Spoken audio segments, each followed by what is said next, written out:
Buenos días, de parte de la Comisión de Acción Social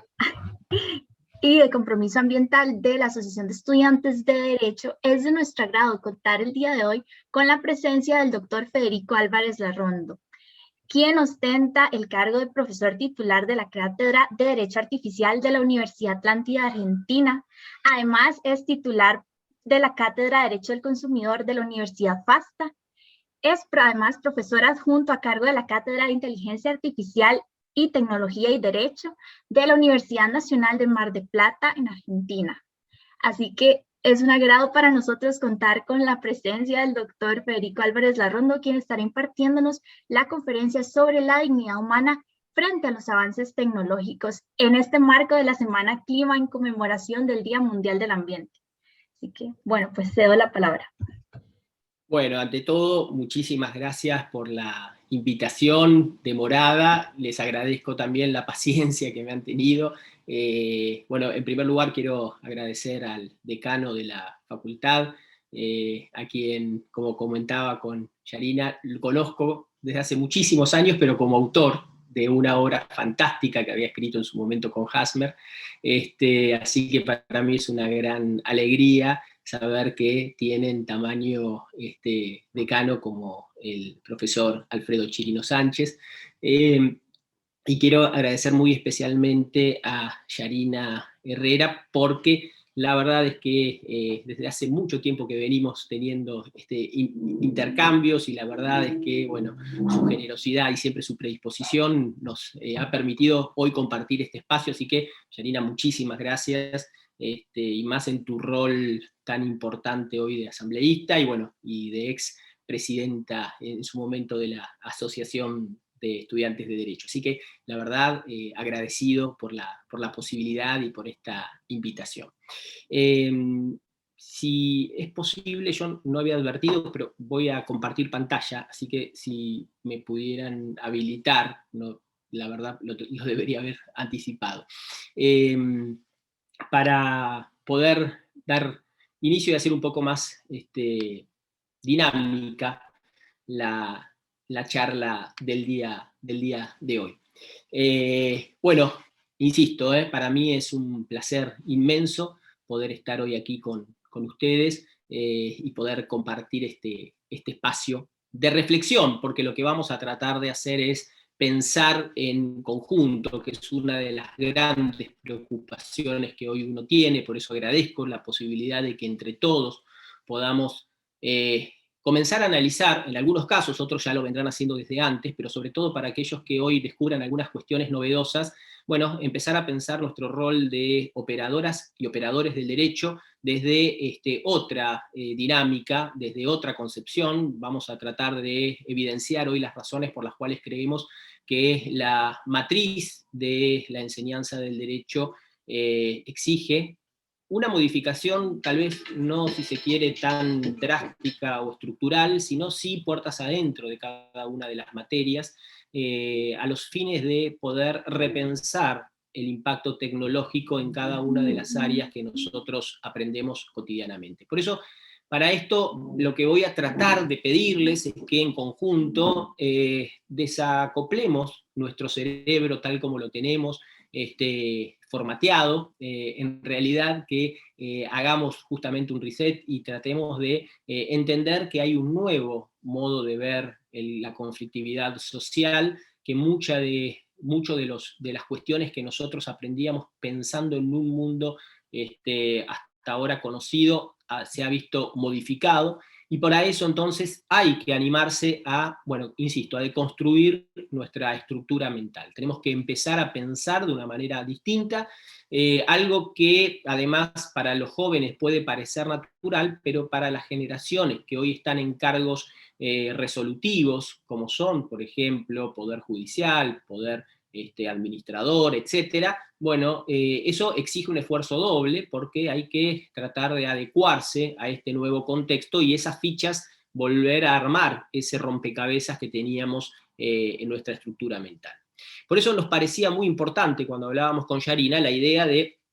plantearlo desde la óptica de la dignidad. Por una cuestión de tiempo, no podemos desarrollar las distintas teorías que hay sobre el concepto de la dignidad humana.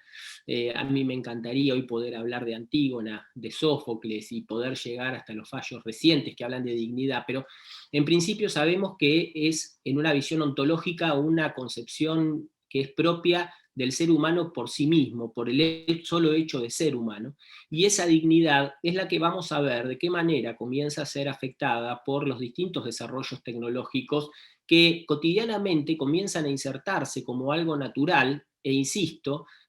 para las generaciones mayores de 30 años a través de la repetición, y para las menores de 30 como algo natural, porque son propios de su ecosistema en el cual se desarrolla.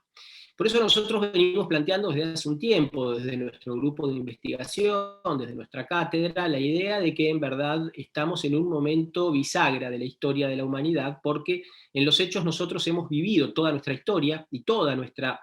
formación y nuestras estructuras de transmisión del conocimiento se han basado sobre lo que hemos aprendido en base a un mundo que ha sido el mundo físico, en el cual toda la historia de la humanidad se ha desarrollado, pero que este siglo XXI viene a romper de una manera dramática, haciendo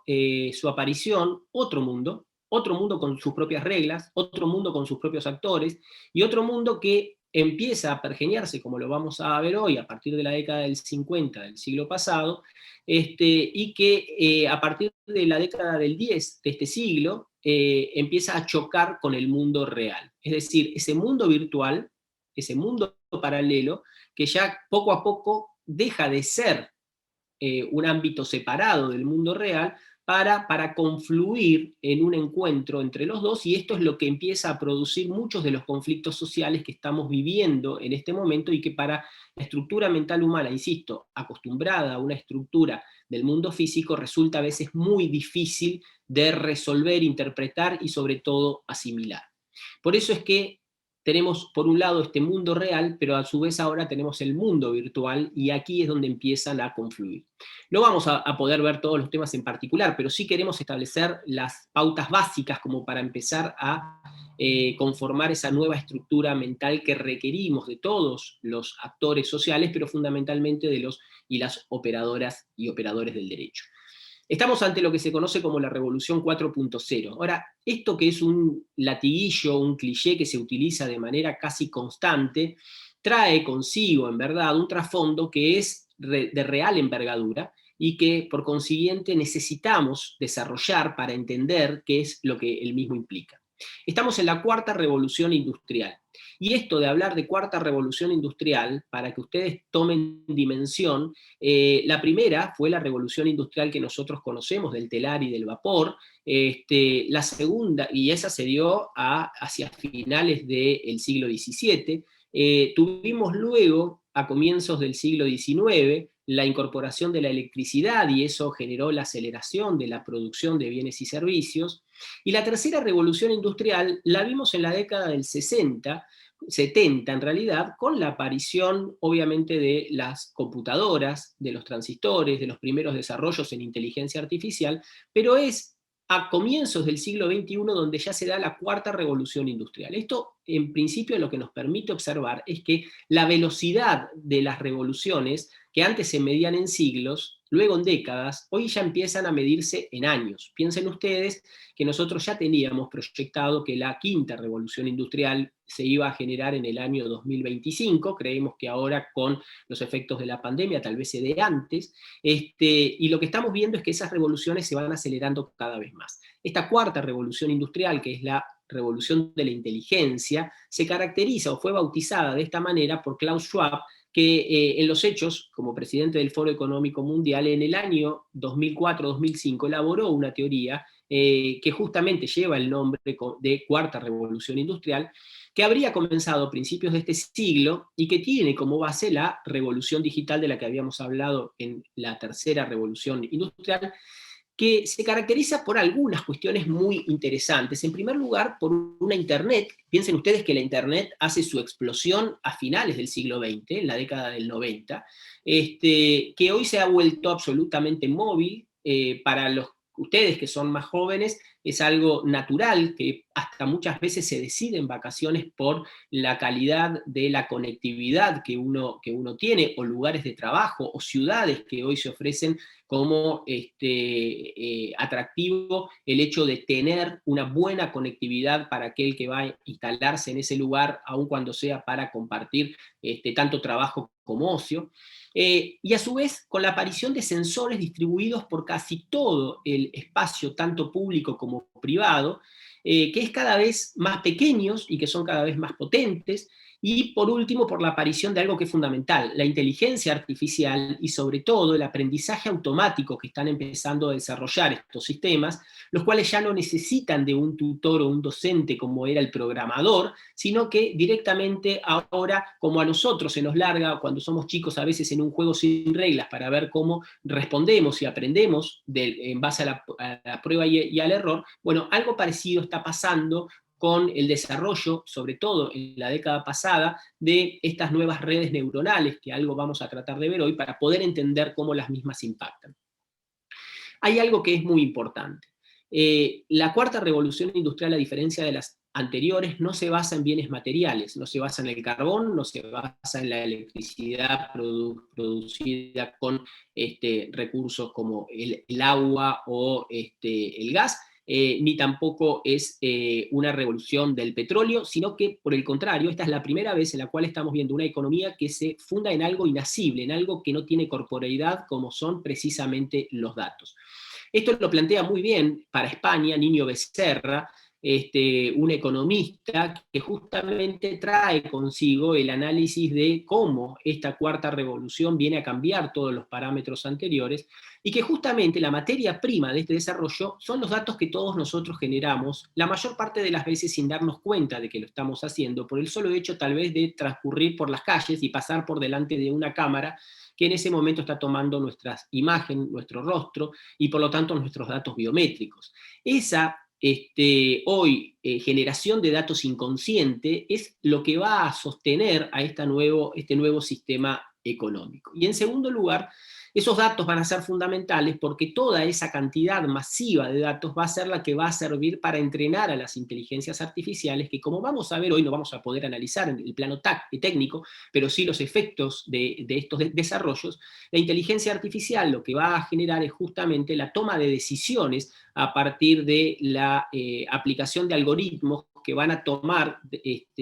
o van a establecer elecciones en muchos de los aspectos de la vida que afectan directa o indirectamente a los seres humanos. Hay un momento fundamental en la historia reciente de la inteligencia artificial y una obra que uno siempre recomienda, de Kai-Fu Lee. Él ubica ese momento fundamental en el desarrollo de esta carrera del desarrollo de la IA. Se da precisamente en el año 2016, cuando una máquina de Google le gana por primera vez al campeón mundial Lee Sedol, campeón de juego Go, que es un juego que en principio no responde a los tradicionales juegos de tablero, sino que da tantas posibilidades que se pensaba que una IA nunca iba a poder ganar en esas partidas. A partir de ese momento, cuando China, Oriente, ve que el humano ha sido derrotado en uno de los juegos en los cuales la IA parecía que jamás lo iba a poder hacer, los planes de desarrollo de la IA en el sector oriental se vuelven cada vez más importantes, y por lo tanto, dice Kai-Fu Lee, el año 2015-2016 es el momento en el cual esa derrota en el juego del Go impacta tanto en China como en su momento impactó en Estados Unidos el lanzamiento por parte de Rusia en la década del 50-60 del satélite o de la nave Sputnik. A partir de esto, entonces, lo que estamos viendo es una carrera entre Occidente y Oriente, centralizada fundamentalmente en las empresas de Silicon Valley en los Estados Unidos y las empresas estatales chinas por el otro lado, o apadrinadas dentro de esta economía de mercado socialista, que lo que están tratando de hacer es llevar adelante un mayor desarrollo de la inteligencia artificial, y para eso, precisamente, lo que necesitan estas empresas es munirse cada vez de mayor cantidad de datos. Por eso es que estamos viendo una suerte de guerra fría tecnológica entre estas dos principales potencias, como son hoy China y los Estados Unidos. Si uno quisiese plantear hoy el estado en el cual se encuentra la IA, se pueden hacer distintas calificaciones. Una más general, si se quiere, es aquella que habla de que la IA puede ocupar tres etapas de desarrollo. La IA acotada, que como vamos a ver hoy, es aquella que se programa para cumplir un objetivo determinado y se la programa para ese fin, y obviamente tiene tal fuerza computacional que no hay humano que pueda hacerle frente, como por ejemplo lo fue en su momento Deep Blue, la máquina que le ganó al ajedrez al campeón humano, que era Garry Kasparov en el año 1997. Pasamos a una segunda etapa que se dio en el año 2019, que es la inteligencia artificial amplia, donde ya directamente no hace una sola función, sino que, por ejemplo, puede hacer lo que hizo el sistema Debater, que es una inteligencia artificial creada por IBM, y que en los hechos mantuvo un debate con un humano, con el campeón mundial de debate, y que si bien perdió esa confrontación, pero porque el jurado era un jurado de humanos, entonces ahí podría haber habido algún tipo de sesgo, en realidad lo interesante es que se le planteaba un tema a la IA, y la IA buscaba en internet toda la información que había sobre esa cuestión, con eso armaba un discurso, con ese discurso lo decía verbalmente a través del lenguaje natural, y a su vez, una vez que decía su exposición, escuchaba la exposición del humano, y con una vez después de haberlo escuchado, elaboraba una respuesta, también buscando toda la información en internet y armando un discurso. Esto que estamos viendo es directamente pensar en máquinas que están en algunos aspectos a la altura del humano, por ejemplo, para armar discursos coherentes, sin que ello implique, en principio, la idea de emular un cerebro humano como que está realmente razonando. Pero el año 2019, prepandemia, ya nos planteaba que estos avances de la IA empezaban a hacerse cada vez más fuertes. Por eso es que esta es la etapa en la cual nos encontramos hoy, y la idea es, en un futuro no muy lejano, llegar a lo que sería la inteligencia artificial general, que es como en la película de la Guerra de las Galaxias lo que hacía Arturito, que era justamente esa máquina que era capaz de comportarse como un humano y hacer cualquier tipo de gestión. Bueno, no estamos todavía en ese momento, la verdad es que no hemos llegado, no se sabe cuándo arribaremos a la misma, pero sí es claro que estamos en un camino en el cual es probable que en un tiempo no muy lejano pueda haber precisamente estructuras no humanas que puedan comportarse como nosotros. Ahora, ¿por qué nos interesa en este estadio el impacto que puede tener en el derecho? Porque en verdad en los hechos hoy la inteligencia artificial se empieza, o estos algoritmos se empiezan a utilizar para tomar decisiones en distintos ámbitos, incluido justamente el ámbito judicial. De hecho, Estados Unidos es uno de los que primero ha llevado adelante la aplicación de estos algoritmos, como se llama el sistema Compass, un sistema Compass que es utilizado por el Poder Judicial a los fines de determinar si debe concederse o no la excarcelación a aquellos prisioneros en base a una serie de preguntas que se le hacen, y a su vez a un sistema informático que, tomando esas preguntas y en base a la información y los datos que tiene recopilados, hace un análisis y una predicción respecto de si esa persona habrá de reincidir o no en el delito. En consecuencia, esto que dice, primero, un sistema elaborado no por el Estado, sino por una empresa privada, lo cual ya genera, sobre todo para los países de tradición romanística o más estaduales como los nuestros, una suerte de situación cuestionable. A su vez responde a un algoritmo que no explica cuáles son las razones por las cuales toma la decisión que toma, o el consejo que le da al humano juez. Y no lo hace porque la empresa dueña sostiene que tiene un derecho de propiedad intelectual. Y entonces vean ustedes cómo empiezan a mezclarse las distintas ramas del derecho, porque está el derecho a el principio de inocencia, el derecho a conocer la razón por la cual a una persona se la condena, el derecho de propiedad intelectual del propietario de una patente, y por el otro lado, bueno, el derecho de defensa, bueno, y el derecho a la dignidad humana. Bueno, en estos casos, en realidad, lo que hace el sistema Compass justamente es hacer una suerte de cálculos y en base a eso determina si esa persona puede o no ser liberada. Ahora, ¿cuál es el planteo fundamental que se hace de esto? Si nosotros hablamos de que las inteligencias artificiales funcionan en base a los datos que se les suministran, en los hechos, para determinar si una persona va a reincidir o no va a reincidir, lo que tengo que ver es cuáles las características de las personas que están presas. Y entonces el problema es que en los hechos lo que estamos haciendo sin darnos cuenta y creyendo que los sistemas informáticos son asépticos, que no tienen ideología, que no tienen intereses, en verdad no son más que algoritmos que repiten aquello o que establecen patrones en base a esa información que les suministramos. Si nosotros en los Estados Unidos tenemos que casi el 50% o el 60%, perdón, el 70% de los prisioneros son o latinos o afroamericanos, y que para colmo el 80% estaría en torno a personas que sus salarios son salarios de pobreza, es claro que lo que vamos a sumar como información es una estructuración o una reiteración de los preconceptos que se han ido formando a lo largo de la historia en una sociedad que ha sido desigual, en un mundo que es desigual. Entonces, estos son los peligros que comienza a generar sistemas de este tipo.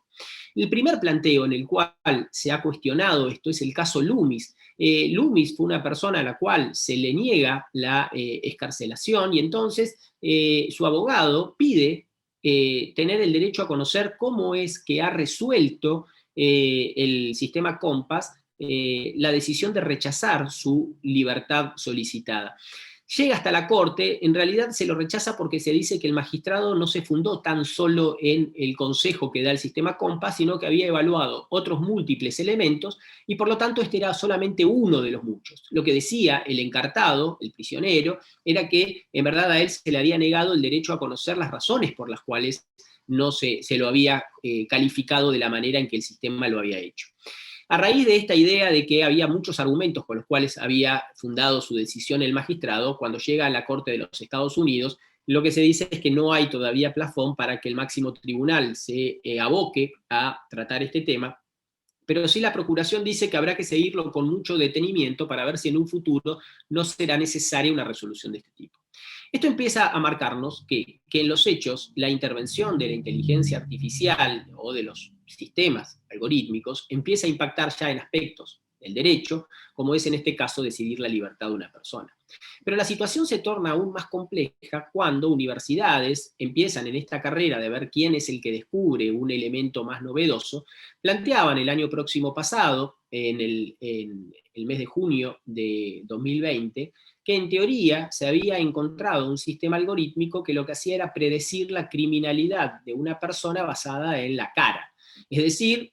obviamente un reconocimiento facial, lo cual ya de por sí genera todo un debate, determinaba que nuestros rasgos se condecían con aquello que la IA predecía que son patrones acordes con los de un delincuente y por lo tanto se anticipaba y nos decía que nosotros podríamos revestir ese carácter. Obviamente que vuelvo al inicio, si todo se trata de datos, y entonces aquí lo que empieza a quedar en claro es que es muy importante la curaduría de los datos, es decir, qué datos se seleccionan para alimentar una inteligencia artificial, porque obviamente, otra vez, para poder determinar y hacer patrones de quién puede ser criminal, primero tengo que ir a buscar todas las imágenes de aquellos que ya han sido condenados. Entonces, esto ya empieza a marcar patrones o sesgos, y de esa manera, si todos es decir, la mayor parte de los prisioneros son latinos, y bueno, todos los que tengamos rasgos latinos, indudablemente vamos a quedar encuadrados dentro de esa probabilidad de que tal vez esa inteligencia artificial juzgue que nosotros tenemos una cara que nos presente como posibles actores o causantes de algún delito. Por eso es muy importante empezar a leer otra ciencia. Yo tenía un gran maestro que era Carlos Gersi, quien una de las cosas más importantes que me enseñó en la vida fue que estudiar derecho no es estudiar solamente leyes, sino que al contrario, no se puede ser un buen operador u operadora del derecho si no se investigan otras áreas del saber. En ese caso y en ese tiempo era la economía, la psicología, la sociología, sino que ahora debemos agregarle a esas otras ciencias justamente los conocimientos científicos y más que nada los conocimientos tecnológicos. Por eso, es importante leer a aquellos autores de otras ciencias, y más sobre todo cuando los mismos son tan diáfanos a la hora de explicar a los que no somos técnicos aquellos aspectos que les generan preocupación. Cathy O'Neil, justamente, es una de esas personas que, siendo matemática y generando algoritmos para empresas en su momento financieras, escribió un libro muy interesante que son Armas de Destrucción Matemática, en los cuales plantea justamente todos estos escenarios, y lo que nos dice fundamentalmente es que hay que despojarnos de una idea que se plantea hoy como si fuese una verdad irresoluta o incuestionable, perdón, que es la de que los sistemas de inteligencia artificial, las computadoras, como las llamamos por lo general, o los robots, no tienen sesgos, no tienen ideología, no tienen intereses, y por lo tanto son los ideales para gestionar y resolver muchos de los conflictos en los cuales a veces la subjetividad humana tiñe una decisión determinada. Y la verdad es que en esa obra lo que bien plantea Cathy O'Neil es que esto es falso, que en realidad, como venimos viendo hasta el presente, no hay ningún sistema inteligente, artificial, el cual sea puro. ¿Por qué? Porque todo aquello, ya sea en su programación o ya sea en el suministro de datos, siempre hay algún sesgo por parte de aquel que le entrega esos datos. Entonces siempre hay atrás de una IA alguna, consciente o inconscientemente, ideología u objetivo que se persigue con el mismo. Por eso hay que crear como primer punto, primer parada en esta exposición, que los operadores del derecho debemos desconfiar de esas frases ya construidas respecto de que las máquinas solo hacen aquello que el humano les plantea, y en segundo lugar que las mismas son prístinas, son asépticas, y que ellas no están viciadas por ningún tipo de conocimiento. Esto no es así, en verdad. Nosotros cuando hacemos, por ejemplo, una receta, dice ella, o un orden de comidas dentro de nuestra familia, en los hechos estamos estableciendo modelos con nuestras elecciones. Si yo soy una persona vegana, obviamente que en mi programa, en mi algoritmo, lo que va a haber nunca va a haber carne. Entonces, eso ya implica establecer una ideología sobre ese algoritmo. Bueno, eso es un poco lo que explica justamente la autora. Pero lo empezamos a ver también que en los hechos los algoritmos empiezan a generar entre los mismos ciudadanos herramientas de competencia que empiezan a afectar en los distintos aspectos de nuestra vida. Muchos de los que tal vez estén hoy escuchando aquí son usuarios o han utilizado en algún momento Tinder o algún otro tipo de aplicación en ese sentido. Y la verdad es que Tinder no es más que un sistema justamente de algoritmos que funciona con los datos que se le van suministrando. Piensen ustedes que en realidad, en los hechos, es un sistema que funciona por una categorización de puntuación, es decir, se empieza a separar entre aquellos ciudadanos de más valiosos y menos valiosos, y esto lo va haciendo el propio sistema a través de la puntuación, que equivale a un sistema que se usaba en el ajedrez, que es el sistema ELO, que es el que cataloga o califica en un ranking a los jugadores de ajedrez. Bueno, aquí es lo mismo. Aquí la idea de preferidos o elegidos dentro de la red social se va armando a través de los algoritmos que van seleccionando a los distintos usuarios según el nivel de elegibilidad de los mismos, producto de los likes que obtiene. Y a su vez, obviamente, si yo soy muy pretendido en la red y tengo muchos likes, empiezo a tener una puntuación que cuando yo doy un like, mi like vale mucho más que aquel que recibe pocos. ¿Por qué? Porque en los hechos, el ranking que se hace internamente sin que uno lo conozca, establece que mi situación es de mayor relevancia que la que tiene otro usuario con pocos likes. Y eso entonces, cuando yo le doy un like a otro, es como que, bueno, ya que yo soy elegido dentro de los lindos, entre comillas, si un lindo le da un like a otro, bueno, eso tiene un valor importante. En cambio, si yo no estoy dentro del grupo de los lindos, de los elegibles, seleccionables, bueno, mi like en verdad no le aporta mucho al otro porque yo no estoy dentro de esa categoría. Es decir, estamos dentro de un sistema en el cual, insisto, lo que empieza a darse es, tras bambalinas, la operatividad de sistemas algorítmicos que el usuario por lo general desconoce y que empiezan a afectar la dignidad humana. ¿Por qué? Porque ya no trata a todos los humanos por igual, sino que empieza a hacer clasificaciones, para lo cual debe determinar cuál es el concepto de lindo y feo. Y entonces eso, indudablemente, empieza a marcar, a partir del sistema algorítmico, una inteligencia que empieza a aprender que dentro de la estructura hay aquellos que son más valiosos y menos valiosos. Entonces, cuando hablábamos de dignidad, aquí es donde empezamos a ver cómo la misma comienza a afectarse. Pero si además yo tengo semejante cantidad de datos suministrados por cada uno de nosotros por el solo hecho de llevar un teléfono celular en el bolsillo o discurrir por la calle, con esos datos lo que se puede empezar a hacer ahora es a predecir los comportamientos de cada uno de nosotros. Y nosotros hemos aprendido, sobre todo los que hemos estudiado Derecho, que hay un eje fundamental heredado, si se quiere, de los principios de la Revolución Francesa y del Código Civil francés, que es el principio de la autonomía de la voluntad, esta idea del libre albedrío para decidir nosotros qué es lo que queremos hacer con nuestras vidas, siempre pensando que queremos llegar hacia el cenit de la espiritualidad o el desarrollo intelectual, etc.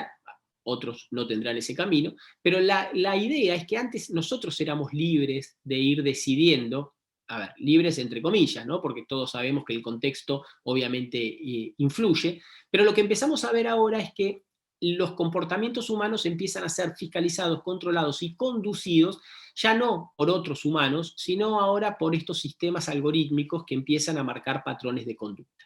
Por eso es que si yo puedo predecir, puedo empezar a recomendar. Y esto de la recomendación es algo que empieza también a impactar en el campo del derecho. Lo vemos cotidianamente a través de Netflix. Todo el tiempo esta plataforma de streaming nos plantea lo que deberíamos ver nosotros. Y entonces, sin querer, como empezamos a aceptar, porque justamente lo que empieza a hacer Netflix es ver qué es aquello que nos da satisfacción, y como sabe que aquello que nos gustó es aquello que nos generó placer, y eso desencadena todo un sistema dentro de nuestro córtex cerebral que genera la dopamina. Lo que va a determinar precisamente es que conociendo nuestros patrones, empiece a direccionar qué es lo que nosotros debemos y lo que no debemos ver. Es un consejero permanente que lo que hace es evitar que nos equivoquemos. Y uno de los elementos fundamentales que uno puede rescatar a lo largo de la vida es que uno aprende de la prueba y el error. Bueno, la idea aquí es que ya no haya más errores, sino que la recomendación siempre sea la adecuada, porque uno puede, o porque estos sistemas pueden predecir lo que nosotros en los hechos queremos o queremos confirmar. ¿Cómo lo hace? Bueno, Netflix nos lo plantea claramente y nos lo dice, que en los hechos va a guardar registro de todo lo que es nuestra interacción con su servicio, como es, por ejemplo, nuestro historial de visualización. Sabe desde el primer día que nosotros utilizamos esta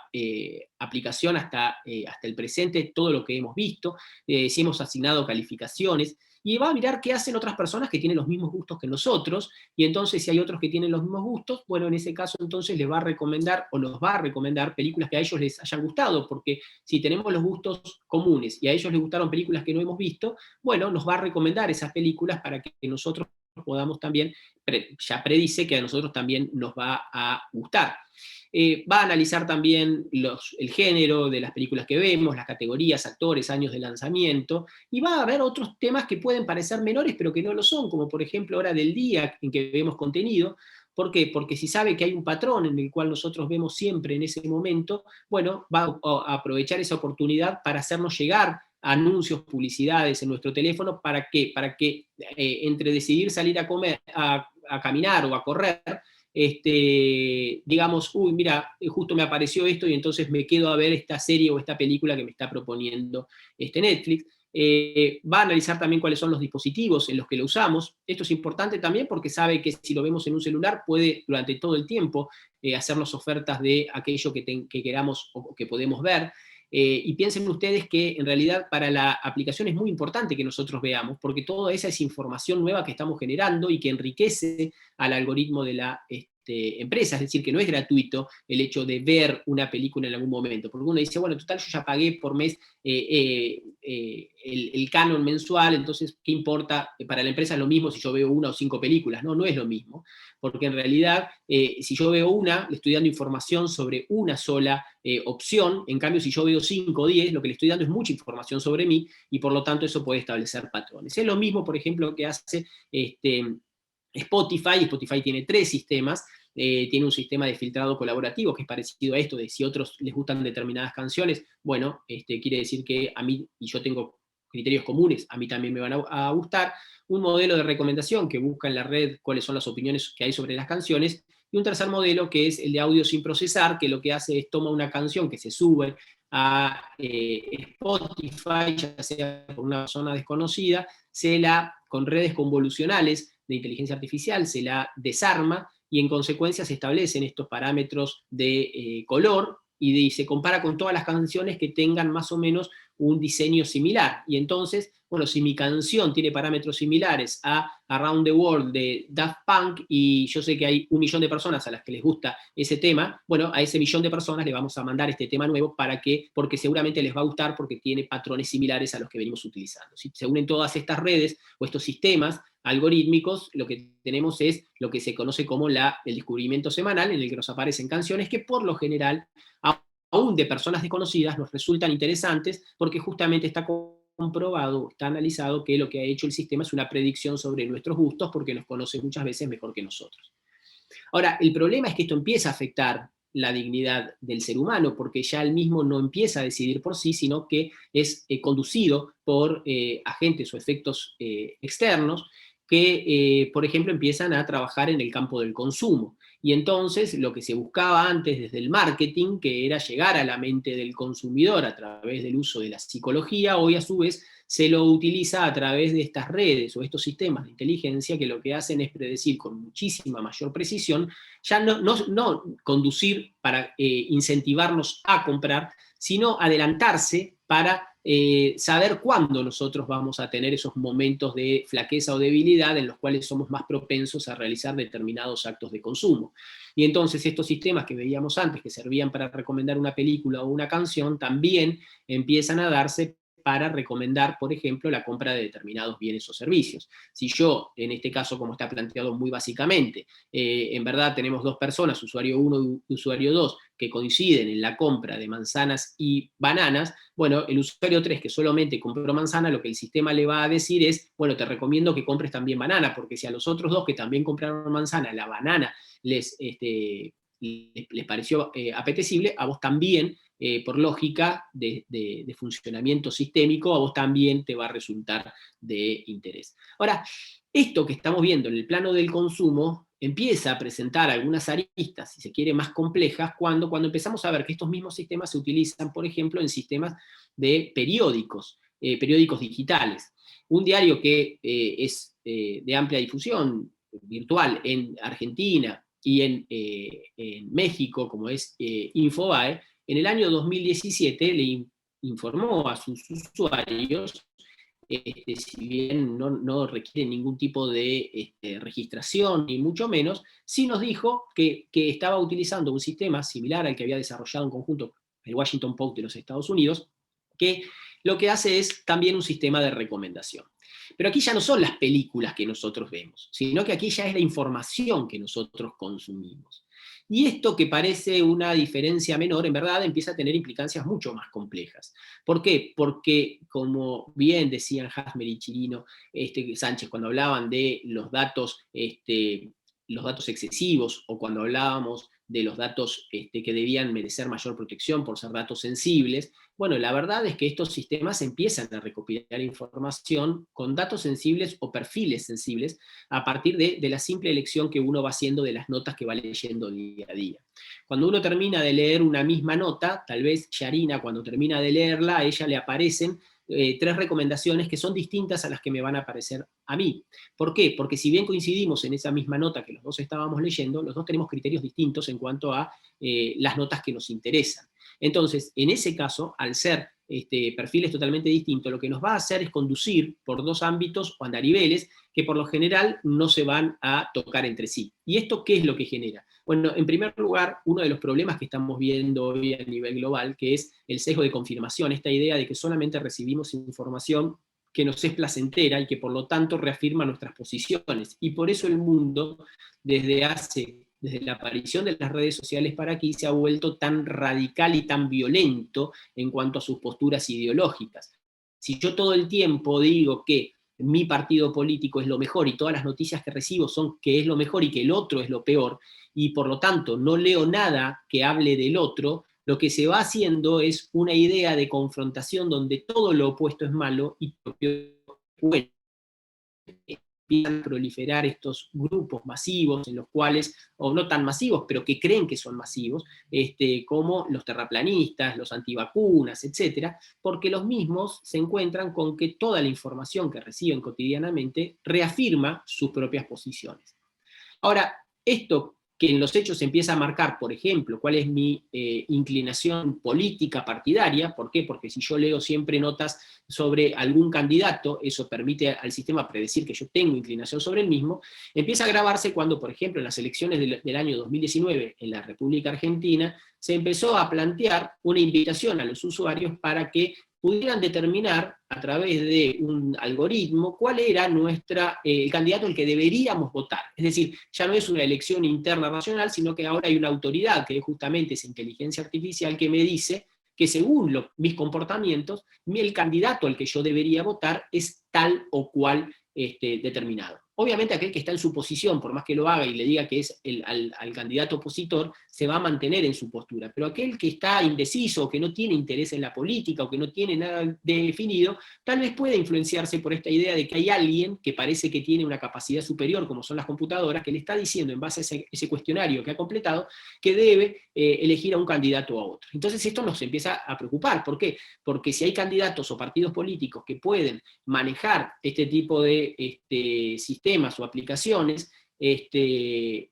indirectamente lo que pueden hacer es empezar a conducir las decisiones del electorado en favor de algún grupo, ya no por las propuestas, sino por ese discurso de autoridad que darían las computadoras. Y algo de esto ya lo hemos vivido con el caso Cambridge Analytica en los Estados Unidos, que desembocó ni más ni menos que en una postura que en principio era minoritaria y que iba rumbo a una derrota, en el triunfo del Brexit, o de la postura a favor de que el Reino Unido se separase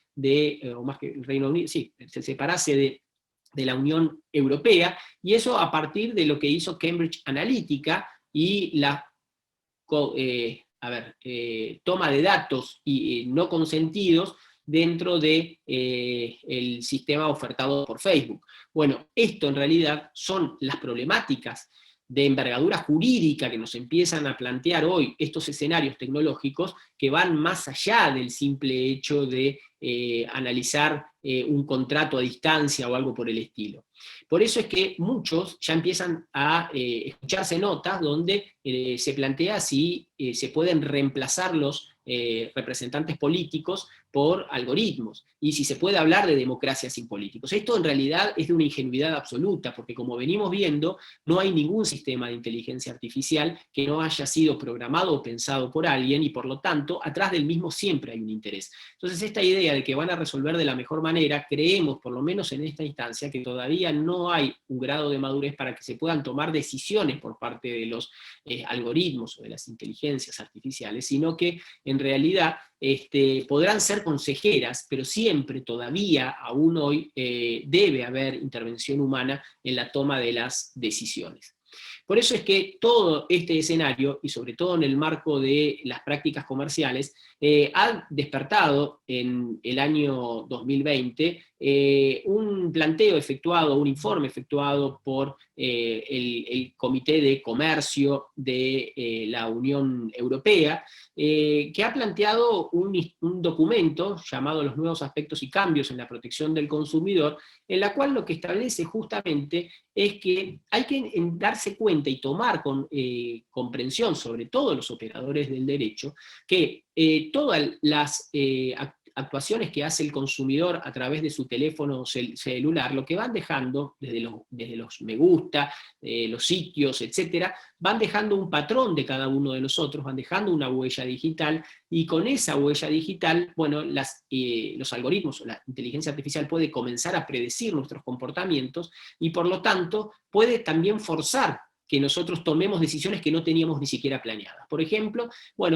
sabe que todos los miércoles nosotros vamos a cenar, y entonces ese miércoles a primera hora de la mañana ya nos empieza a recomendar a dónde ir, qué comprar y demás, y entonces nos lleva a realizar alguna toma de decisiones que a veces van más allá de nuestra capacidad de compra, y por eso es que para la Unión Europea el problema latente que tenemos es que ya esta información ha comenzado a transformarse en manipulación de los consumidores y en explotación de los aspectos irracionales de su psicología. Es decir, empiezan a manejarnos como títeres, como antes lo hacían los sistemas de marketing, hoy lo hacen de manera ya más perfeccionada estos sistemas tecnológicos de inteligencia artificial. Para ello, como dijimos, el Big Data y la IA son los que permiten saber cómo influir en los consumidores a partir de esta nueva economía, que es la economía de los datos personales. Y ustedes vean que en ese mismo informe la Unión Europea da un simple pantallazo de toda la información que nosotros día a día estamos dando sin darnos cuenta, generada por el solo hecho de ingresar a las plataformas de búsqueda o los sistemas financieros, o la información pública que hay sobre nosotros receptada por organismos estatales, o además por los sistemas de control gubernamental, como son, por ejemplo, las cámaras en las calles, los drones, las cámaras privadas, las búsquedas que hacemos en los medios de prensa, como veíamos recién, las compras que hacemos a través de plataformas de e-commerce, lo que usamos a través de las comunicaciones telefónicas, y todo aquello que sin darnos cuenta vamos dejando día a día desde el momento que usamos una tarjeta de crédito, etc. Y entonces por eso la Unión Europea ya empieza a establecer proyectos de regulación en los cuales la idea es justamente establecer como un derecho fundamental, uno de los nuevos derechos que todo humano, en este caso en su aspecto consumidor, debería tener, es el derecho o opción de no ser rastreado, el de que haya o que pueda analizarse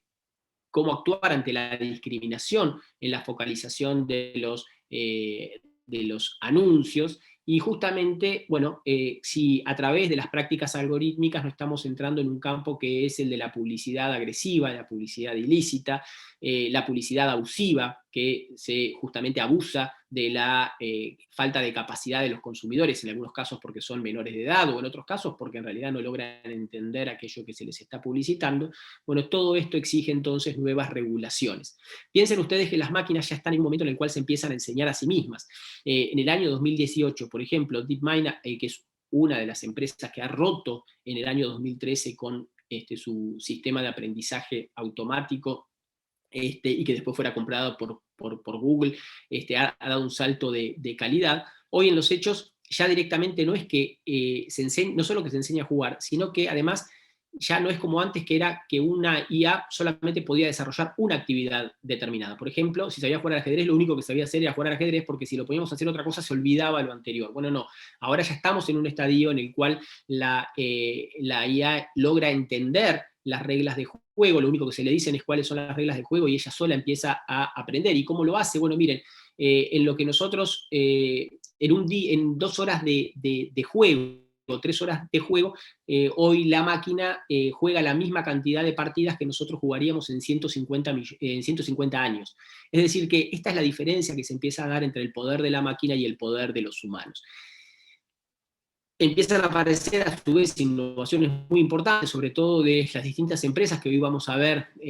vinculadas a una persona que para mí va a quedar en la historia de la humanidad. Después lo juzgaremos para bien o para mal, pero que es Elon Musk. Elon Musk, por ejemplo, es uno de los creadores de GPT, de la empresa y de este programa GPT-3, que en los hechos lo que hace es una inteligencia artificial a la cual uno le propone un tema y ella ya directamente desarrolla un texto. De hecho, el diario The Guardian en los Estados Unidos, en el Reino Unido, ha publicado una nota de varias que le pidió que redactara a esta inteligencia artificial bajo el lema si los humanos deben temerle a la inteligencia artificial. Pero a su vez, este sistema de esta empresa OpenAI, que es la empresa de Elon Musk, directamente ya ahora puede crear imágenes a partir de un texto de lo que queremos ver, que pueden ser cosas reales que ella conoce, pero también cosas que no existen y que ella lo crea. Por ejemplo, se le dice que quiere que cree imágenes de una nuez partida, bueno, y la máquina solamente sin tomar una fotografía, ella crea esta imagen, con lo cual los problemas empiezan a complejizarse, porque lo que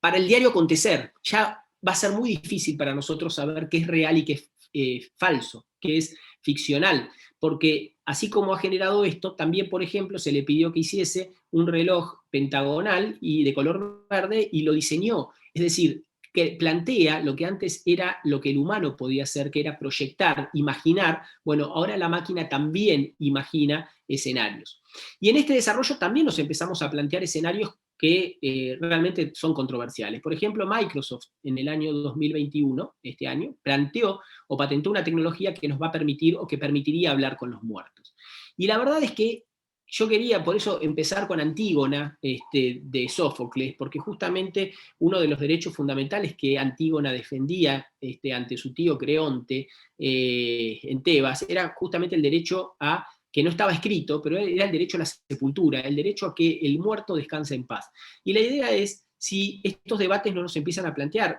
estas necesidades o estos nuevos escenarios en los cuales alguien que no puede desprenderse, no puede hacer el luto, los que igual desde la psicología nos deberán responder si es natural o no, o si es un nuevo escenario, bueno, personas que han fallecido físicamente podrán seguir con nosotros de manera virtual, ya sea a través de un holograma, pero también a través de la réplica de su voz, es decir, una versión digital. Y lo que se dice en este caso es que justamente lo que se crea es un bot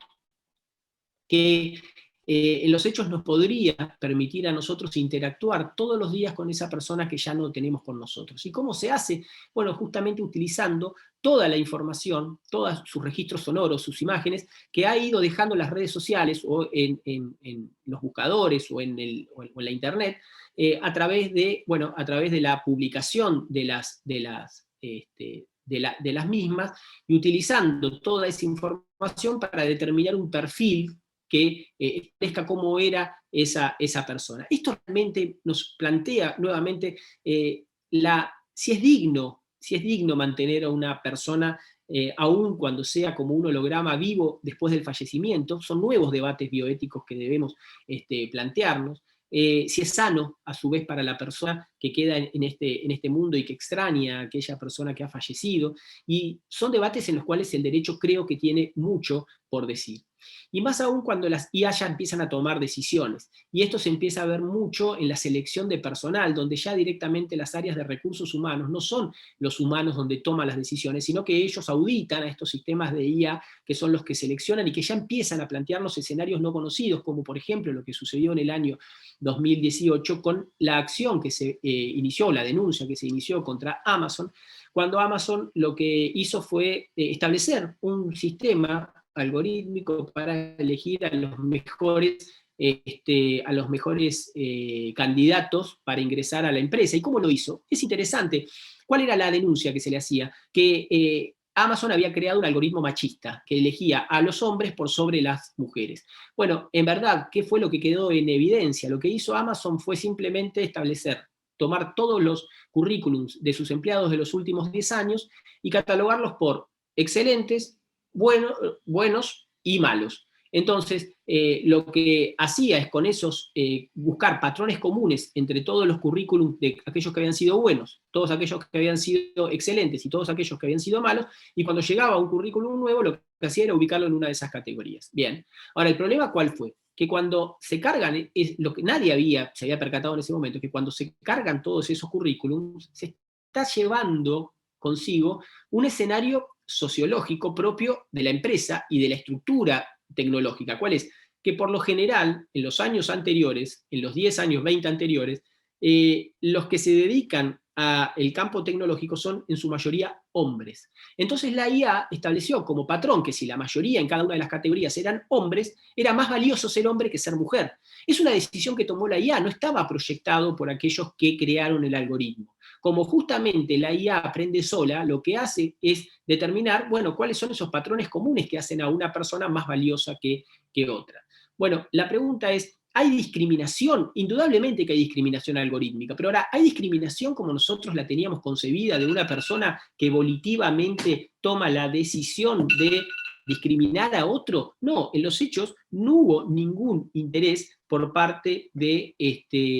dejar de lado a las mujeres. Es más, la empresa lo que quería era tomar a los más capaces. Lo que pasa es que la IA tomó con esa información un patrón distinto. Por eso decimos que estas son áreas en las cuales los y las operadores y operadoras del derecho tenemos que empezar a intervenir porque resultan fundamentales. Y en esto, como siempre, la Unión Europea, que para muchos es una posición de defensa entre las dos grandes potencias, que hoy serían China, Rusia también, pero China y Estados Unidos, como la Unión Europea no tiene el mismo desarrollo en el campo de la inteligencia artificial, bueno, algunos dicen que como una manera de defensa ha empezado a establecer normativas. La verdad creemos que no, que en verdad lo que la Unión Europea, producto de las duras enseñanzas que dejó la Segunda Guerra Mundial, tienen una gran preocupación por el perfil humanista y por eso entonces han establecido las guías para confeccionar o crear una inteligencia artificial honesta, y para eso han hecho un marco para alcanzar una IA fiable, que no vamos a desarrollar aquí. Lo mismo está tratando de hacer la UNESCO. El año próximo pasado se hizo una consulta a nivel global para que todos pudiéramos participar y dar nuestra opinión sobre justamente la idea de cómo regular un patrón común a nivel global, y esto es lo importante, porque mientras la Unión Europea lo hace para todos los países propios de la Unión, esta es una idea de alcanzar a todos los rincones del globo. Creo que me he excedido en el tiempo, pero bueno, voy a tratar de ir un poquitito más rápido, pido disculpas a los organizadores. Lo interesante que plantea justamente la la UNESCO es que hay que tratar de regular la producción de inteligencia artificial en todos los momentos de su desarrollo, tanto desde su planificación como hasta su desarme, pero y siempre guiados por dos cuestiones que otra vez vuelven a hacerse presentes, que es la dignidad y el bienestar humano, ¿no? La dignidad, ese bien ontológicamente propio del ser humano, está presente todo el tiempo cuando hablamos de una suerte de ética para la inteligencia artificial. Y es una ética que empieza a ser relevante porque tenemos que tener en cuenta que hoy los programadores también, al momento de armar estos sistemas, pueden matar gente, como ya sucedió con algunos casos de los autos autotripulados, que es el próximo paso, donde Elon Musk también ha sido uno de los líderes con sus vehículos Tesla, los cuales, si bien todavía no han llegado al punto en el cual se manejan absolutamente de manera autónoma, sin intervención del humano, sí en realidad hoy permiten que el humano pueda desatenderlo, a pesar de tener y estar sentado frente al volante, y solamente volver a tomar la conducción del rodado una vez que el vehículo lo llama. Bueno, en el caso de Joshua Brown, era un usuario de Tesla que murió producto de que un camión se cruza en la ruta de color blanco. Esto es un patrón que siempre se da en los accidentes que viene teniendo esta marca, y el vehículo pasa por debajo del mismo y decapita al conductor. La idea es si hay alguna responsabilidad, en ese caso de la empresa fabricante, de los programadores, etcétera, y allí se dijo que en verdad no había esa responsabilidad porque el sistema, la propia inteligencia artificial, le había advertido a Joshua Brown que debía tomar el volante porque había inconsistencias en el recorrido que impedían que desarrollase su función de manera correcta. Lo que se cuestionó en ese momento es que el sistema, si veía que el conductor no tomaba el volante, debería tomar como decisión correcta, miren lo que estamos diciendo, aparcarse al costado de la ruta y no continuar transitando. Bueno, esto es algo que hoy empiezan a incorporar estos sistemas, que justamente ante la falta de respuesta por parte del conductor, el vehículo se detiene lentamente a la vera del camino a los fines de aventar el riesgo. Por eso, bueno, estamos hablando de sistemas complejos, y además sistemas complejos que van a requerir justamente en este próximo paso o salto que vamos a dar en el avance tecnológico de el soporte o la tecnología 5G. También lo mismo sucedió con Uber, que bueno, generó el fallecimiento de una persona en la zona de Arizona, donde tenían autorización en ese momento, ahora ya no, está suspendida, para poder transitar con vehículos sin conductor. El otro gran problema que empieza también a preocupar y mucho es el del seguimiento de las personas mediante inteligencia artificial. Nosotros hemos incorporado, y aquí en algunas ciudades de la República Argentina, fundamentalmente en la capital federal, se ha incorporado sin un debate legislativo, y esta es una de las cuestiones fundamentales, mientras que en otros países hoy se ha prohibido, como por ejemplo en California, en los Estados Unidos. Aquí se utiliza el tema del reconocimiento facial para la búsqueda o persecución de prófugos de la justicia. Y la verdad es que el gran debate subyacente es si esto no es justamente una violación de la dignidad del ser humano por el solo hecho de transitar en la vía pública. Esa información, esos rasgos biométricos nuestros que se comparan con el patrón de aquellos que son prófugos, en verdad es información que se queda consigo el sistema, más allá de que después se diga de que esos datos se destruyen. Sabemos que todo dato subido a la red es casi imposible que vuelva a ser destruido. Y el uso que eso puede utilizarse, ¿por qué? Porque ese reconocimiento facial se puede utilizar para determinar que una persona estuvo en un determinado lugar en un determinado momento, y eso empezar a configurar a partir de ahí un patrón de conducta, y eso traer consecuencias como las que bien ya en el año 97-98 planteaban Hasmer y Chirino Sánchez. El otro es el de sistemas IA encubiertos, un gran problema para hoy lo que es la interacción entre humanos y máquinas. La gente muchas veces hoy ya no puede identificar cuándo está entre una máquina o cuando está ante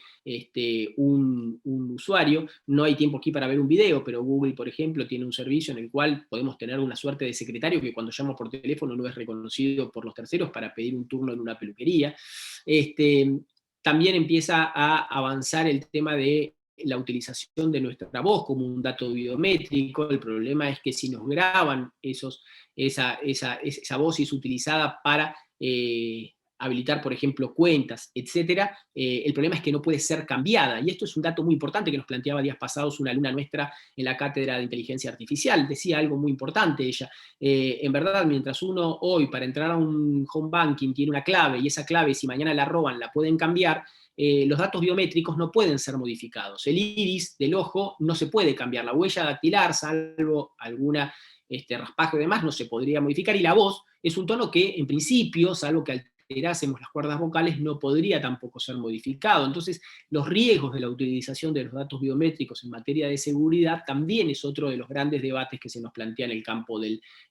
derecho. La otra es justamente la evaluación de ciudadanos a través de justamente el comportamiento que los mismos tienen, producto del monitoreo constante de su obrar en las calles. Algo de esto, en realidad, es lo que China ha planteado como el sistema de créditos, que lo que busca es justamente establecer un parámetro, un valor de lo que debería ser un ciudadano modelo, y en base a eso va otorgando mayor o menor puntaje, según si uno se amolda a ese modelo, se comporta de esa manera, porque entiende, cuando uno lee los fundamentos de este desarrollo, es que eso va a generar más confianza, tanto interna como externa, y lo que hace falta en estos momentos es justamente eso, la generación de confianza en los terceros. Y este sistema de crédito lo que hace es que si uno se ha comportado de manera correcta, bueno, el Estado lo beneficia con ciertos derechos, y si uno no se ha comportado según ese modelo que establece el país, bueno, en realidad tiene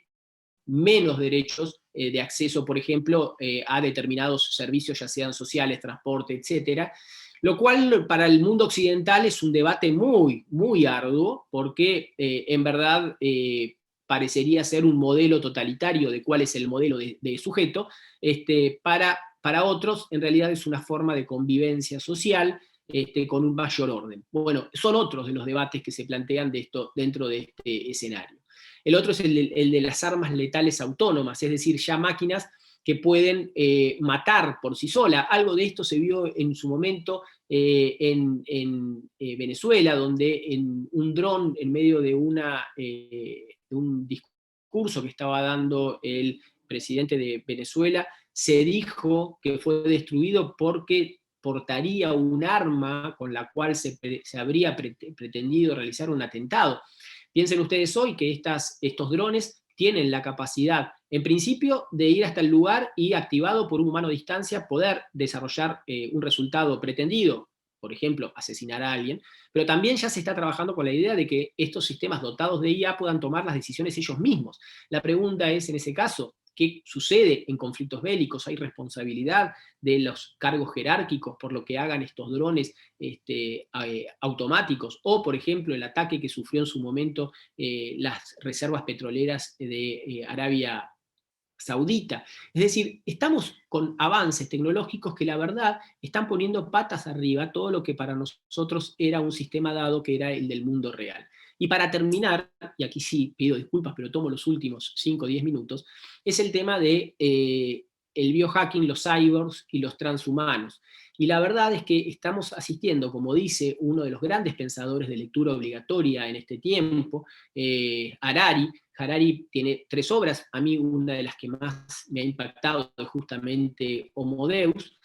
y en la misma lo que él dice es que los hombres nos estamos, o los humanos, en realidad hombres y mujeres, que pueden desarrollar tecnología, se están transformando en una suerte de dioses, porque así como nosotros decimos que nuestro Dios ha creado a Adán y Eva, para aquellos que creen en la religión católica o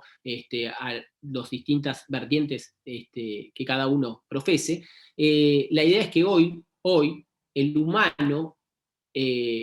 empieza a crear seres que en los hechos tal vez sean los que continúen a la especie. Y entonces él habla de que hay 3 ámbitos: la ingeniería biológica, la ingeniería cyborg y la ingeniería de seres no orgánicos, que serían los robots. Bueno, eso es para todo un desarrollo, no voy a adentrarme en el mismo, pero lo que sí es interesante es pensar que tal vez el ser humano no es la última estación del desarrollo, sino que, o de la evolución, sino que por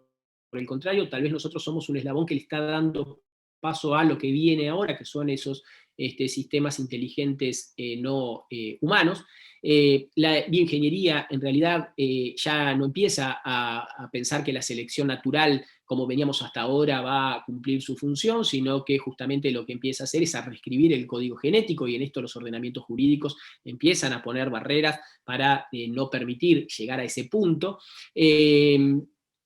En principio, lo que empezamos a ver también es el hecho de la ingeniería cyborg. La ingeniería cyborg, y esto sí me interesa plantearlo, es la incorporación de tecnología o dispositivos dentro del cuerpo humano, como pueden ser manos biónicas, ojos artificiales, nanorobots que pueden ir por nuestro torrente sanguíneo para hacer un estudio de cómo están, por ejemplo, nuestras arterias. Es decir, y lo que vemos ahí, que es a uno de los íconos de esta nueva etapa o de los cyborgs, que es Neil Harbisson, quien tiene implantada una antena conectada a su estructura cerebral que le permite ver colores que él no ve. Él expresamente contaba que después de mucho batallar y tratar de buscar médicos que se animasen a hacer una intervención de este tipo, logró la incorporación de lo que él llama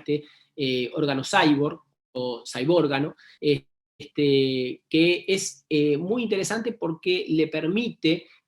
usar Internet para, ya no como herramienta, sino como un sentido más. Él hoy puede ver los colores a través de una imagen o sentir sensaciones simplemente utilizando las redes sociales. Y uno de los primeros desafíos jurídicos que tuvo fue justamente el hecho de que cuando fue a hacer su pasaporte en el Reino Unido, le pidieron que se quitara la antena. Y el problema es que él lo tiene injertado a su cerebro, y entonces la respuesta es que no se puede llevar tecnología en la foto del pasaporte. Y la respuesta que brindó él es que él no llevaba tecnología, él era tecnología. Y esto implica todo una declaración de principios, porque lo que está diciendo Harbisson es que él ya no es un humano como nosotros, común y corriente, sino que por el contrario él es una etapa evolutiva, que es un cuerpo humano, pero con tecnología incorporada. Y por ende, después de mucho batallar, logró que se lo incorporase y se le diese su documento tal como es él hoy día, es decir, una persona que a su vez tiene incorporada una antena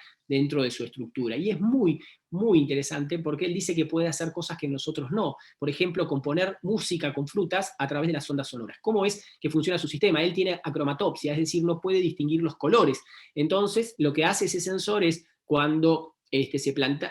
ante un color amarillo, lo que hace es enviarle al cerebro una vibración de un determinado formato. Entonces, las distintas vibraciones son las que él va asimilando con el color determinado. Entonces, cuando él siente una vibración, él pregunta qué color es el amarillo, entonces él ya asimiló que esa vibración es el color amarillo. Entonces, lo que él dice es, yo simplemente mirando colores puedo componer, por ejemplo, una melodía, porque yo siento vibraciones que ustedes no, y que puedo trasladar después a la máquina. Y dice algo que a mí me parece excelente, porque en realidad él dice que a diferencia de nosotros, él puede escuchar esta gran obra que es El Grito. Bueno, justamente se acaba de abrir, después de mucho esfuerzo, el museo que había pedido Edvard Munch, para que ahí estén todas sus obras, y él hace un retrato sonoro de las caras. Entonces dice, yo al final tengo más capacidades que el común de los humanos. Ahora, si empezamos a implantarnos estructuras dentro de nuestro cuerpo, también empiezan a plantearse nuevos desafíos. Y esto lo planteo porque me parece muy interesante, porque la Unión Europea siempre está mirando un poco más allá, y por eso para nosotros hoy es una fuente de consulta cotidiana. ¿Y por qué lo planteamos? Porque en su proyecto, su planteo, su resolución del Parlamento Europeo del 16 de febrero del 2017, con recomendaciones destinadas a la Comisión sobre normas de derecho civil sobre robótica para que empiece a trabajar el Parlamento Europeo y a convertir en normativa obligatoria, planteaban que uno de los grandes problemas es justamente, o desafíos, es la rehabilitación e intervenciones en el cuerpo humano, y esto obviamente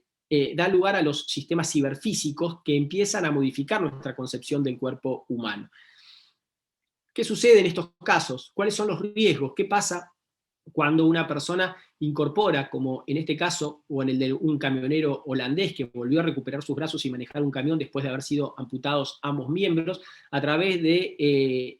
la conexión con las ondas cerebrales? Bueno, esos cuerpos responden obviamente a algoritmos, a sistemas programables, que como todos, por ejemplo, necesitan actualización. El problema es, ¿qué sucede, en primer lugar, si, por ejemplo, fuese hackeado el sistema, y por lo tanto no sean las ondas cerebrales, sino justamente un tercero el que le dé las instrucciones a esos brazos? ¿Qué pasa si ese brazo ahorca a alguien? ¿Hay responsabilidad penal de ese cuerpo humano que porta esos brazos mecánicos? ¿O el hackeo rompe esa idea, si bien es el que genera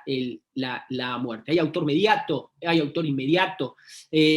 Son debates que empiezan a plantearse como novedosos productos de la irrupción de la tecnología. Pero hay algo que para nosotros nos parece todavía más interesante, que es, ¿qué pasa justamente si estos sistemas son sistemas que obviamente pueden presentar fallas o bugs, es decir, pueden presentar entradas donde los mismos den lugar a que puedan ser hackeados, y entonces van a necesitar actualizaciones? Bueno, ¿qué pasa si una persona no tiene fondos para poder pagar la actualización de su sistema?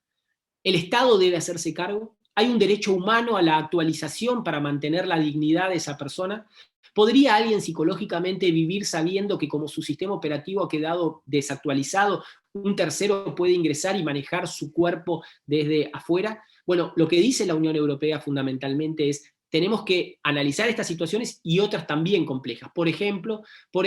si las empresas que dieron esos soportes quiebran, si desaparecen, si se liquidan, ¿qué pasa con las actualizaciones que necesitan esos aparatos? Bueno, la Unión Europea está planteando la necesidad de una suerte como de biblioteca pública, que no tiene por qué ser del Estado, que podría ser también de organismos no gubernamentales, en el cual se conserven bajo secreto todas los códigos fuentes de cada uno de estos sistemas, para que si la empresa dueña del mismo desaparece o no tiene interés en continuarlo o descontinúa justamente el producto, otro privado o el Estado puedan llevar adelante esas actualizaciones para salvaguardar la integridad física y con ello la dignidad de ese ser humano. Vamos tomando noción de los cambios a los cuales nos enfrentamos. Esto, por ejemplo, en nuestro país, estos desarrollos que pueden mejorar, te encontrarían, y es uno de los debates que se están dando hoy en la República Argentina entre algunos autores que trabajamos en estos campos, porque la verdad es que lo que está prohibido en nuestro país son actos de disposición del propio cuerpo que ocasionen una disminución permanente de la integridad, o que sean contrarios a la ley, moral, buenas costumbres, salvo que sean requeridos para el mejoramiento de la salud de la persona. Lo de Neil Harbison es un mejoramiento, sí, los brazos mecánicos son un mejoramiento, sí, la posibilidad de incorporarse una lente que nos permita ver más lejos. ¿Son mejoras? Y parecería que sí. Ahora, ¿dónde están los límites? El desarrollo o el derecho al desarrollo tecnológico implica también empezar a hacer que el solo hecho de ser humano empiece a verse degradado ante la aparición de estos cuerpos humanos con tecnología que empiezan a ser más capaces que el humano tradicional. Y aquí entonces aparece una vez más Elon Musk con otra de sus empresas. En este caso es Neuralink. Y en este caso, Neuralink lo que ha planteado es la posibilidad de conectar nuestros cerebros a computadoras. ¿Por qué? Porque lo que dice Musk es que su gran preocupación es que ante el avance de estos desarrollos tecnológicos y de una inteligencia artificial que cada vez es más amplia y cada vez más fuerte, los humanos vamos a quedar tan rezagados que podemos convertirnos en obsoletos. Entonces dice que la única manera de competir con él mismo es empezar a convertirnos nosotros en cyborgs. Y para eso él está trabajando en la idea de desarrollar interfaces máquinas-cerebros de banda ancha para que nuestros cerebros se conecten directamente con computadoras. Y que, por ejemplo, en vez de ir a buscar en Google algo, lo busquemos mentalmente. Y entonces tengamos todo el conocimiento de la humanidad, que es el mismo del que se nutren las inteligencias artificiales, el cerebro humano lo tendría disponible simplemente pensando a través de estos sistemas. Es decir, podemos hablar de la humanidad como un impulsor biológico para la superinteligencia digital, y para eso hay que conectar nuestros cerebros a las computadoras. Y entonces ante esto aparece algo que desde la Universidad de Columbia en los Estados Unidos, Rafael Yuste viene planteándose un tiempo, y que va de la mano con esto que plantea Neuralink, que son los neuroderechos. Les decía que este neurocientífico madrileño, Rafael Yuste, en la Universidad de Colombia ha planteado la necesidad de incorporar a los derechos humanos 5 nuevos neuroderechos, que son el derecho a la identidad personal, es decir, el hecho de que los algoritmos ayuden a tomar decisiones, pero que el riesgo es que el yo de cada uno de nosotros desaparezca, porque uno en realidad podría empezar a ser manejado justamente por lo que las computadoras nos vayan direccionando en base a todo lo que vimos antes. Derecho al libre albedrío, la verdad es que nuestras decisiones ya no van a ser nuestras, porque van a estar influenciadas justamente por esas influencias de estos algoritmos o programas externos. El derecho a la privacidad mental, es decir, que nosotros podamos, la información que recopilamos, la podamos guardar y que no esté disponible para otros a través de la red, que puedan entrar a nuestro cerebro, y por lo tanto hay que trabajar en la inviolabilidad de los neurodatos dentro del cerebro humano. El acceso equitativo a las tecnologías de aumentación. Bueno, si vamos a implementar tecnologías para ser cada vez más capaces, que no solamente lo tengan los ricos o los multimillonarios, sino que haya políticas igualitarias para que todos puedan generar ese desarrollo, y que no haya entonces ahora ciudadanos humanos que puedan sobrevivir en este nuevo escenario y otros que, por el contrario, queden a la vera del camino. Y el derecho a la protección contra sesgos y discriminación. Esto que parecía hace unos años estar hablando de ciencia ficción, hoy es el debate que se está dando dentro del país vecino de Chile, porque Chile está a las puertas de la reforma de su constitución nacional, y ahí hay autores muy importantes que vienen trabajando esta temática, al igual que lo venimos haciendo en la República Argentina, y que lo que tienen hoy es la posibilidad de llevar a su Carta Magna la protección de estos nuevos derechos. Una de las cosas que están planteando es justamente la idea de incorporar dentro del artículo 19 de la Constitución de la República Chilena,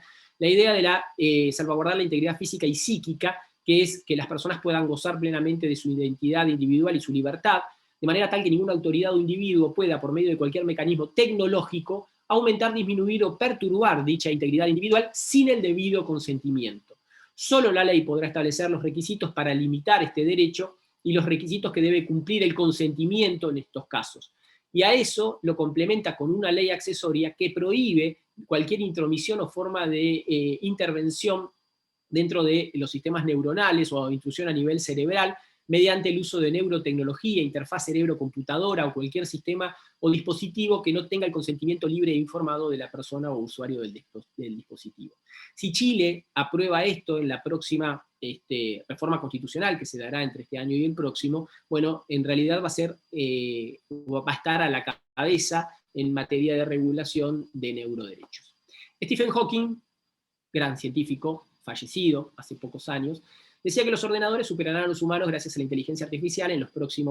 algún momento de los próximos 100 años, la verdad va a ser muchísimo antes, Pero cuando eso ocurra, tenemos que asegurarnos de que los objetivos de los ordenadores coincidan con los nuestros. Para eso, entonces, insisto, el derecho tiene un rol fundamental, y por eso nosotros, como operadores, tenemos que empezar a preocuparnos por estas temáticas si lo que buscamos es un nuevo mundo donde los humanos o la humanidad en realidad sea siendo preponderante. Muchísimas gracias, un placer, espero que les haya sido de utilidad y quedo a disposición para evacuar las consultas que estimen pertinentes. Muchas gracias. Muchas gracias, don Federico, por esta exposición. Ha sido absolutamente enriquecedora y me gustaría acompañar y complementar que en el caso costarricense, justamente nuestro Código Civil en el artículo 45 incorpora un supuesto similar que me voy a permitir leer. Dice: los actos de disposición del propio cuerpo están prohibidos cuando ocasionen una disminución permanente en la integridad física, excepto los autorizados por la ley. Es válido disponer del propio cuerpo o parte de él para después de la muerte. Y esta sin duda nos representa un desafío como futuras operadoras del derecho, digamos, en cuanto a todas las cuestionantes que se nos presentan y se nos plantean ante estos nuevos neuroderechos que apenas están identificando, y pues que en el futuro vamos a tener que trabajar con ellos. Así que reiterar el agradecimiento nuevamente de nuestra parte. Esperamos que esta sea una actividad de muchas, y pues nada más quedamos a la espera de recibir las preguntas para que después puedan ser aclaradas. Fantástico, muchísimas gracias, Yarin, una vez más por la invitación, mi agradecimiento a todo el pueblo de Costa Rica, a la Universidad de Costa Rica. La verdad que para mí, insisto, es un verdadero honor participar. Espero haber sido mínimamente claro, espero haberlos motivado. Yo tengo mucha fe y confianza en la juventud, en una juventud crítica, en una juventud también reflexiva. Por eso creo que es muy importante plantear todos estos temas y ver más allá de lo que se nos plantea o se nos presenta cotidianamente como que la tecnología es la panacea. La tecnología es muy importante, puede generar